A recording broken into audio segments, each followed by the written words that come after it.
Hi friends, welcome to Kerala சமையல். இந்த கேரளா சமையலாக பலாப்பழத்தை வச்சு சூப்பரான ஒரு ஸ்வீட் தான் பண்ண போகிறோம். வாங்க எப்படி செய்யலாம்னு பார்க்கலாம். ஃப்ரெண்ட்ஸ், நான் பலாப்பழம் எடுத்திருக்கேன். இங்கே பாருங்கள், இது எவ்வளோ நீட்டாக எவ்வளோ ஒரு சூப்பராக இருக்குது பார்த்தீங்களா. இதை பார்த்த உடனே இந்த ஸ்வீட் பண்ணணும்னு எனக்கு தோணுச்சு. இந்த பலாப்பழத்தில் துருக்கு பாருங்கள், உள்ளே துருக்கு பார்த்தீங்கன்னா இந்த விதையை மட்டும் நீக்கிட்டு எடுத்துக்கோங்க.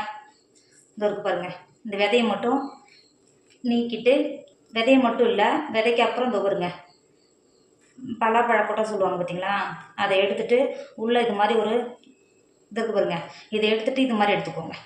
இது எடுத்தால் தான் அந்த கட்டியாக இருக்குது பார்த்தீங்களா, அது மாறும். இந்த மாதிரி எல்லாம் இருக்கிறதெல்லாம் எடுத்துக்கோங்க. இது நமக்கு வேணாம். இருக்கிற பலாப்பழத்தெல்லாம் இது மாதிரி எடுத்துக்கோங்க. ஃப்ரெண்ட்ஸ், இப்போ உள்ளே இருக்கிற விதையெல்லாம் உள்ளே இருக்கிற கொட்டையெல்லாம் எடுத்துட்டோம் பாருங்கள். ஃப்ரெண்ட்ஸ், இதை பாருங்கள், நம்ம எடுத்தது எந்த அளவுக்கு இருக்குது பார்த்தீங்களா. இப்போ இது வேஸ்ட்டு. இப்போ இந்த பழத்தை மாற்றி வச்சுக்கோங்க. இப்போ ஒரு பவுல் வச்சுக்கோங்க. இதில் 250 கிராம் கப்பில் 1 கப் மைதா மாவு சேர்த்துக்கோங்க. 2 டேபிள் ஸ்பூன் அரிசி மாவு சேர்த்துக்கோங்க. அரிசி மாவு சேர்த்து கொடுத்தா நல்லா கிறிஸ்பியாக இருக்கும். அரிசி மாவு 2 டேபிள் ஸ்பூன் சேர்த்து கொடுத்துக்கோங்க. அது கூட வேறு 1/4 டேபிள் ஸ்பூன் மஞ்சத்தூள் சேர்த்துக்கோங்க. ஒரு சின்ன ஒரு கலருக்காக 1/4 டேபிள் ஸ்பூன் மஞ்சத்தூள் சேர்த்துக்கோங்க. அது கூடவே ஒரு பிஞ்சு உப்பு சேர்த்துக்கோங்க. சேர்த்து கொடுத்துட்டு 3 டேபிள் ஸ்பூன் சர்க்கரை சேர்த்துக்கோங்க. நமக்கு பலாப்பழம் இனிப்பாக தான் இருக்கும். இந்த மாவுக்கு மட்டும் சர்க்கரை சேர்த்துக்கோங்க. 3 டேபிள் ஸ்பூன் சர்க்கரை சேர்த்துக்கோங்க.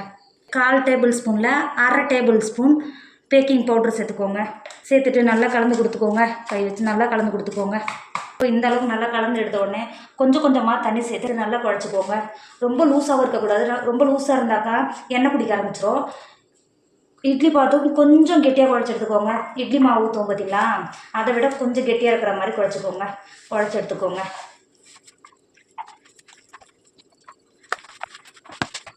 ஃப்ரெண்ட்ஸ், நம்ம குழச்சி எடுத்தது இந்த அளவுக்கு இருக்கும். இப்போ பாருங்கள், இந்த அளவுக்கு கெட்டியாக இருந்தால் தான் நல்லாயிருக்கும். ரொம்ப தண்ணியாக இருந்தால் எண்ணெய் குடிக்க ஆரம்பிச்சிடும்.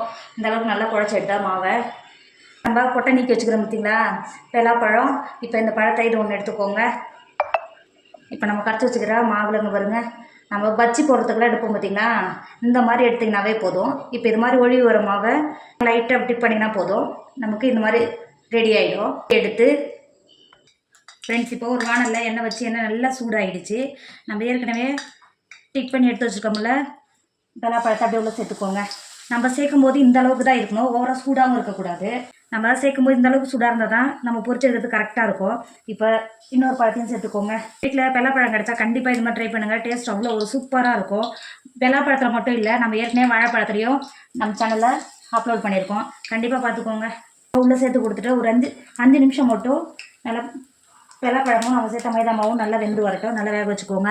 ஃப்ரெண்ட்ஸ், இப்போது 5 நிமிஷம் ஆகிடுச்சு. ஒரு பக்கம் நல்லா கலர் மாதிரி நல்லா வெந்து வந்திருக்கு.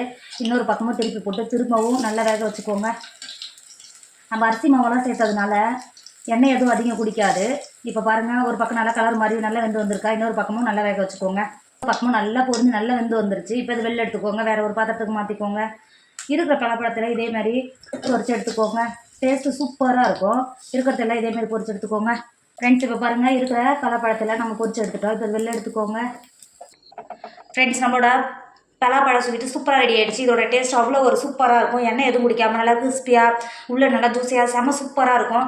கண்டிப்பாக இப்போ நீங்கள் பலாப்பழம் வேணால் கண்டிப்பாக இது மாதிரி ட்ரை பண்ணி பாருங்கள். வீட்டில் இருக்கவங்க எல்லாருமே ரொம்ப ரொம்ப பிடிக்கும். எல்லோரும் விரும்பி சாப்பிடுவாங்க. என்னோட வீடியோ உங்களுக்கு பிடிச்சிருந்தா உங்கள் ஃப்ரெண்டு உங்கள் ஃபேமிலிக்கு ஷேர் பண்ணுங்கள். மறக்காமல் கேரளா சமையலை சப்ஸ்கிரைப் பண்ணிக்கோங்க. எனக்கும் கொஞ்சம் ஆதரவு கொடுங்க ப்ளீஸ். தேங்க்யூ.